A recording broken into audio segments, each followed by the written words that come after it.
Sesaat lagi Anda akan mendengarkan program Renungan Sahabat Seperjalanan bersama Pendeta Wendy Pratama. Selamat mendengarkan.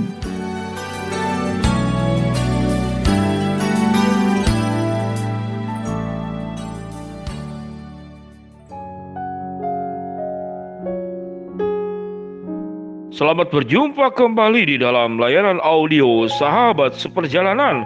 Hari ini adalah hari Kamis 10 Februari 2022. Tema renungan dan saat teduh kita dengan judul Pertolongannya Ajaib.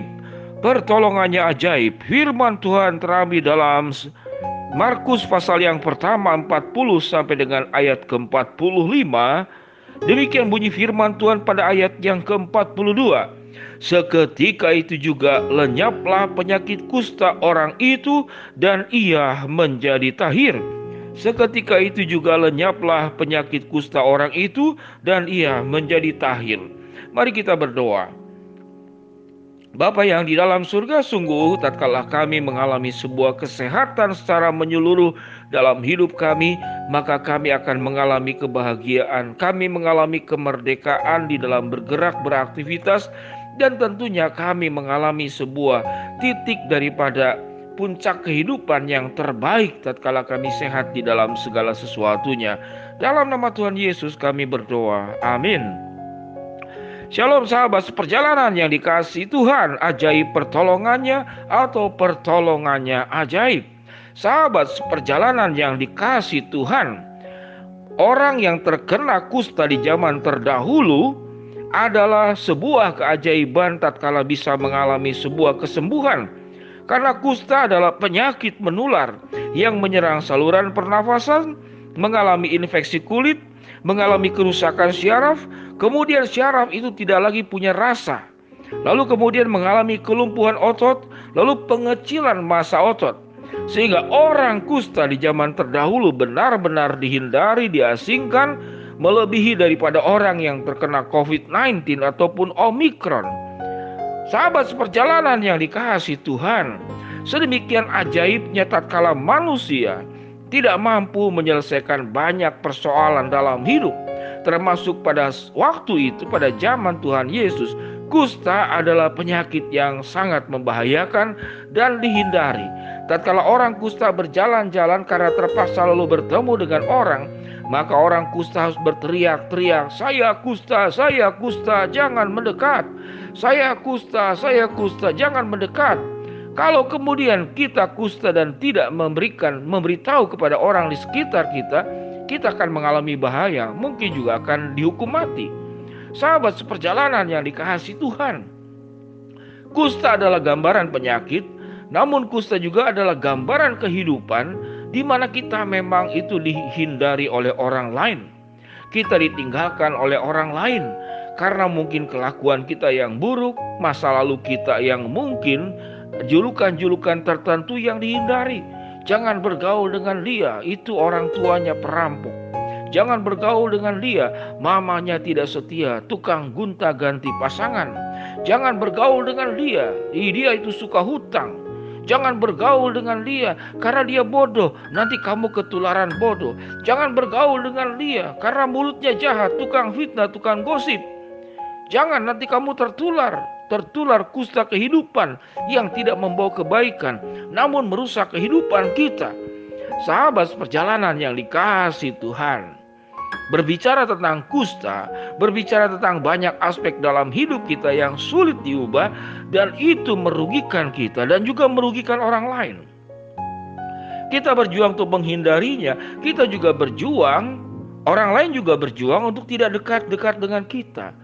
Sahabat seperjalanan yang dikasihi Tuhan, dari terlahir kita sudah punya sebuah insting, naluri untuk bagaimana hidup itu menjadi lebih baik dan menjadi lebih baik lagi.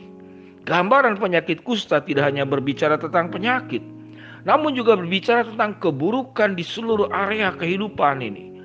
Sahabat seperjalanan, kalau kita sadar bahwa sehat itu mahal, sehat itu penting, sehat itu adalah bentuk kebahagiaan, dan sehat itu yang membuat kita bersuka cita, dan sehat itu akan membawa berkat kepada dirimu dan kepada siapapun juga. Dengan demikian sahabat seperjalanan, biarlah kita terus berjuang bagaimana menjadi pribadi-pribadi yang sehat. Dari banyak renungan sahabat seperjalanan tentang ketidaksehatan dalam kehidupan yang ragamnya. Namun dalam hal ini kalau kita pada satu titik berkata tidak mungkin aku bisa sehat. Aku ini kusta, masa laluku juga tidak baik. Orang sudah mencapku buruk. Aku berubah pun orang tidak akan terima. Maka ada banyak alasan untuk kita tetap memelihara penyakit kusta dalam kehidupan ini. Namun di dalam Alkitab jelas dikatakan orang kusta ini punya keyakinan bahwa dia bisa sembuh. Apa yang dikatakan pada ayat yang ke-40? Orang kusta itu berkata, kalau engkau Tuhan mau, engkau dapat mentahirkan aku. Kalau Tuhan engkau mau, engkau dapat mentahirkan aku. Ada sebuah sikap hati daripada orang kusta ini, sangat percaya dan meyakini kalau Tuhan menolong dengan pertolongannya yang ajaib, maka tidak ada perkara yang tidak bisa diubah. Tidak ada perkara yang tidak bisa dibuat menjadi baik. Seburuk apapun, tatkala Tuhan menjamah, maka Tuhan bisa membuat segala sesuatu yang buruk itu menjadi baik. Itu yang dikatakan di dalam ayat ke-42 dalam Markus pasal yang pertama. Seketika itu juga lenyaplah penyakit kusta orang itu dan ia menjadi tahir. Sahabat seperjalanan, apa itu kusta dalam kehidupan kita? Mungkin kecewa, mungkin khawatir, mungkin ketidakpercayaan. Mungkin kita tidak mau lagi bagaimana berjuang mengolah hidup ini. Kita menjadi orang yang mudah berprasangka dan segala sesuatunya. Maka kusta-kusta itu ada di sekitar kita. Karena pikiran yang tidak sehat, kita menjadi sulit tidur. Karena pikiran dan perasaan yang tidak sehat, lalu kita cari pelampiasan, bermabuk-mabuk, menyukai satu hobi secara berlebihan, workaholic dan segala sesuatunya. Sahabat seperjalanan yang dikasihi Tuhan, kita memang bukan kusta secara jasmani.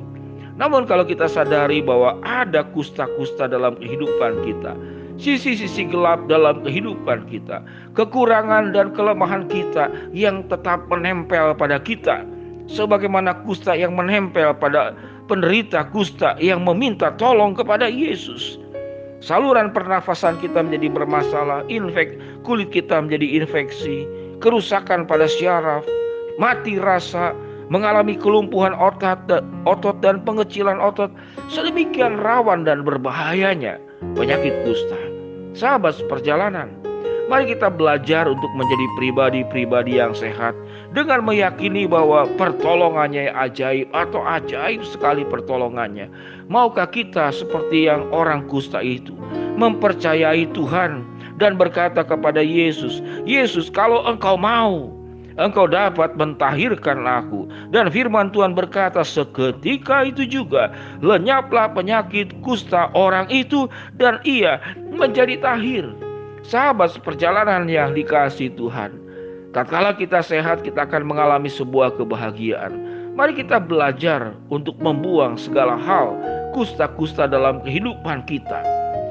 Biarlah kita boleh meyakini bahwa pertolongannya yang ajaib atau ajaib pertolongannya yang akan membantu kita menjadi pribadi-pribadi yang produktif, yang maju, yang berkarakter, yang berintegritas, yang memiliki komitmen, yang hidupnya dekat dengan Tuhan dan semakin diperbaharui menjadi pribadi yang sehat di seluruh aspeknya. Kalau kita boleh berkata pertolongan Tuhan ajaib, ya Tuhan, kalau ada kusta-kusta kebiasaan buruk di dalam segala aspek dalam hidup kami, biarlah aku boleh seperti orang kusta itu berkata, ya Tuhan, kalau engkau mau, engkau dapat mentahirkan aku. Dan firman Tuhan berkata, Yesus menjamah orang kusta itu. Seketika itu juga lenyaplah penyakit kusta orang itu dan ia menjadi tahir. Mari sahabat seperjalanan, bersihkanlah dirimu dari sakit kusta kehidupan. Tuhan akan menolong dengan pertolongan yang ajaib. Mari kita berdoa. Bapa yang di dalam sorga, hamba-Mu berdoa buat yang sakit Tuhan jamah sembuhkan, yang sedang menghadapi masalah Tuhan bukakan jalan, yang sedang memohon pertolongan Tuhan dalam segala sesuatu, Tuhan akan kabulkan dengan waktu dan rencana dan cara-Mu. Dalam nama Tuhan Yesus kami berdoa. Amin. pertolongan Tuhan ajaib untuk menolong kita sembuh dari kusta kehidupan kita. Amin.